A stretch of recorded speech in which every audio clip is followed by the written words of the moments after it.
ప్రపంచవ్యాప్తంగా 59 కోట్ల మంది, మన దేశంలో 9 కోట్ల మంది మధుమేహంతో బాధపడుతున్నారని ప్రపంచ ఆరోగ్య సంస్థ వెల్లడించింది. ప్రతి 7గురిలో ఒకరు డయాబెటిస్ తో బాధపడుతున్నారు. భవిష్యత్తులో ప్రతి 7గురిలో 4 అయ్యే అంచనా. డయాబెటిస్ మీద పూర్తి అవగాహన అందించి డయాబెటిస్ నుంచి తెలుగు ప్రజలను కాపాడే ప్రయత్నం చేస్తోంది సుమన్ టీవీ. హాయ్ చైతన్య గారు. Hello madam. Chaitanya garu, diabetic patients ముఖ్యంగా బ్రేక్ఫాస్ట్, లంచ్, డిన్నర్ లో ఎలాంటి చేంజెస్ చేసుకుంటే, ఎలాంటి ప్లాన్ చేసుకుంటే వాళ్ళకి హెల్ప్ఫుల్ అవుతుందో ఈ వీడియో ద్వారా తెలియజేద్దామండి. ఒకటి గుర్తుపెట్టుకోండి, మన దగ్గర ఏ షుగర్ పేషెంట్ వచ్చినా డయాబెటీస్ రివర్సల్ కోసం వస్తారు కదా, వాళ్ళందరికీ మనం ఇదే చెప్తాం. డైలీ ఒక మీల్లో మిల్లెట్ ఉండాలి. ఒక మీల్లో మిల్లెట్ ఉండాలి. ఓకే. జొన్నలు, రాగులు, కొర్రలు ఏదో ఒకటి ఉండాలి. అది ఏ రూపంలో అయినా, ఏ రూపంలో అయినా ఉండాలి. ఒక మీల్లో రైస్ ఉండాలి. ఓకే. అందరు ఏమనుకుంటారు, రైస్ తినొద్దు అని ఆశ అనుకుంటారు. ఒక మీల్లో మిల్లెట్స్, ఒక మీల్లో రైస్. ఇంకో మీల్ మీరు ఫ్రూట్ అన్నా, సాలెడ్ అన్నా, వెజిటేబుల్స్ పెట్టుకోవాలి. 3 మీల్స్ అయిపోయినాయి కదా. అందరికీ ఇదే చెప్తాం. కానీ వెరీ ఇంపార్టెంట్లీ ఒకటి మీకు చెప్తాను, దాని బదులు ఒక కేసు కూడా చెప్తాను. ఒక పేషెంట్ కూడా ఇట్లనే వచ్చిండ్రు. HbA1c 9 ఉండే. ఓకే. ఏజ్ 40 ఉండే. ఎంత ఉండాలి 40 ఏజ్ కి? 40 ఏజ్ ఉన్నా, ఏ ఏజ్ ఉన్నా, ఇప్పుడు కొత్త ఏవైతే నార్మ్స్ వచ్చినాయి దాని ప్రకారం 5.7 కింద ఉండాలి. ఓకే. అయితే ఏమైంది, మనం చెప్పినాము ఒక పూట జొన్న రొట్టె తినాలి, ఒక పూట మీరు ఫ్రూట్స్ తినాలి, ఒక పూట రైస్ తినండి. సరే, వెళ్ళిపోయినరు. 4 months తర్వాత మళ్ళీ HbA1c చెప్పిస్తాం మనం. మళ్ళీ 8 వరకే వచ్చింది. నేను అనుకున్నా 6 కిందికి రావాలనుకున్నా. ఓకే. 8 వచ్చింది. మనం అడిగినాం, ఏమైనా బయట తింటున్నారా అంటే లేదు. ఏమైనా ఎక్కువ ఆయిల్ వేసుకుని తింటున్నారా అంటే లేదు. మళ్ళీ ఎందుకు ఇట్లా వస్తుంది అంటే మనం క్వాంటిటీ అడిగినాము. ఓకే. మనం ఫ్రూట్స్ నైట్ టైం తినమన్నాము. ఈయన జొన్న రొట్టె నైట్ తింటుండే.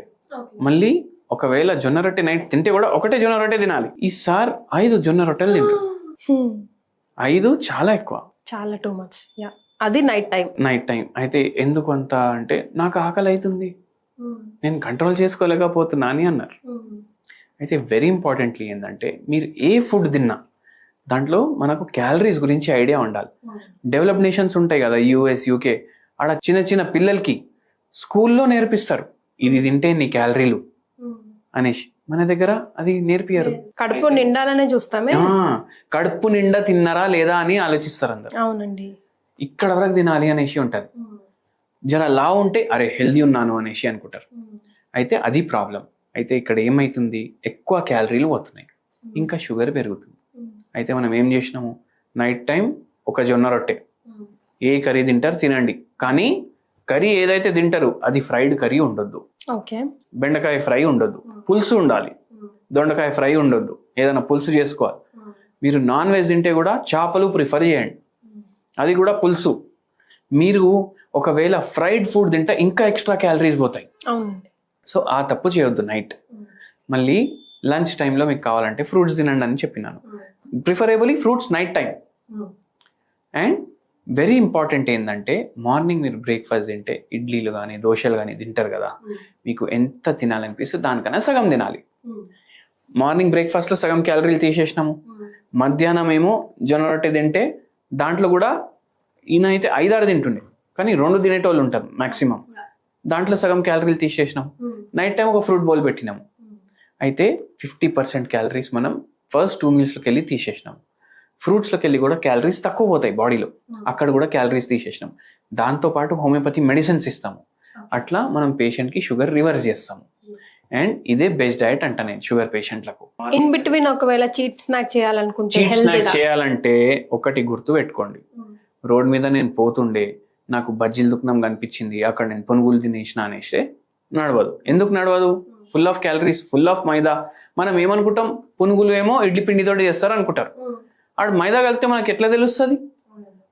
మైదా పిండి కలుపుతాడు, మీకు 30 రూపాయలకు ప్లేట్ ఇస్తాడు. మైదా పిండి కలపకుండా ఎట్లా ఇస్తాడు? అందుకే తినొద్దు. మళ్ళీ ఆయిల్ ఏది వాడతారు, వెజిటేబుల్ ఆయిల్ వాడతారు, అది తినొద్దు. అండ్ వెరీ ఇంపార్టెంట్లీ ఏంటంటే మీకు ఒకవేళ మధ్యలో ఆకలి అయిందంటే కీరా ఉంటుంది కదా బండి మీద, కొనిసి తినండి. ఓకే. ఏమవుతుంది? ఏం కాదు, ఓన్లీ వాటర్ పోతుంది, ఫైబర్ పోతుంది, న్యూట్రియంట్స్ పోతాయి.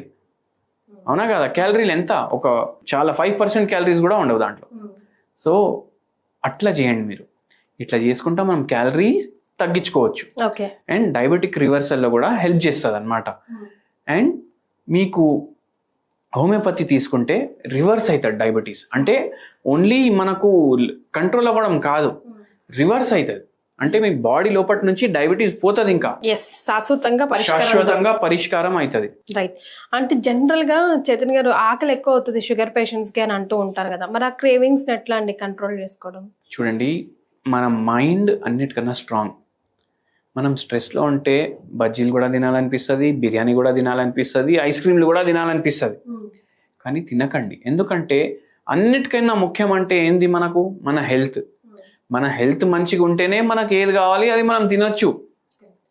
సో దానిపైన మీరు కాన్సన్ట్రేట్ చేయండి. మనం తినడానికి బతుకుతలేం, మనకు వేరే పనులు కూడా ఉన్నాయి. పిల్లల్ని చూసుకోవాలి, ఫ్యామిలీని చూసుకోవాలి, జాబ్ చేసుకోవాలి, ఈఎంఐలు కట్టాలి. అవన్నీ వదిలేసి నేను తింటా అంటే మనం పోతే ఇవన్నీ ఏడిపోతాయి, అవునా కాదా? సో అన్నిటికన్నా ఇంపార్టెంట్ హెల్త్. దాని మీద మీరు ఫోకస్ చేస్తే ఇవన్నీ మర్చిపోతారు. ఒక వాల్ పేపర్ పెట్టుకోండి ఫ్యామిలీది ఫోన్లో. మీకు ఇట్లా ఏమైనా తినాలనిపిస్తే అది చూడండి, ఆటోమేటికలీ ఆ డిజైర్ పోతుంది. కానీ మనిషి అన్నాక టేస్టులు చేయాలి కదా చైతన్య గారు. టేస్టులు చేయాలంటే ఇంత బుక్క వేసుకొని వదిలేసేయండి. ఇంకా ఆ టంగ్ ని సాటిస్ఫై చేయండి. మీ మైండ్ సాటిస్ఫై అయిపోతుంది. మీ మైండ్ మీ కంట్రోల్లో ఉండాలి, మీరు మీ మైండ్ కంట్రోల్లో ఎప్పుడు ఉండొద్దు. Exactly. So healthy eating is like very important. అందులో మెయిన్ మీరు చెప్పేది ఎప్పుడైనా క్యాలరీ కౌంటర్ ఉండాలి కంపల్సరీగా అని అంటారు. హెల్దీ ఈటింగ్, క్యాలరీ కౌంటర్ ఉంటే సగం రోగం మన దగ్గరికే రాదు, వచ్చినా పారిపోతుంది. థ్యాంక్ యూ సో మచ్ అండి.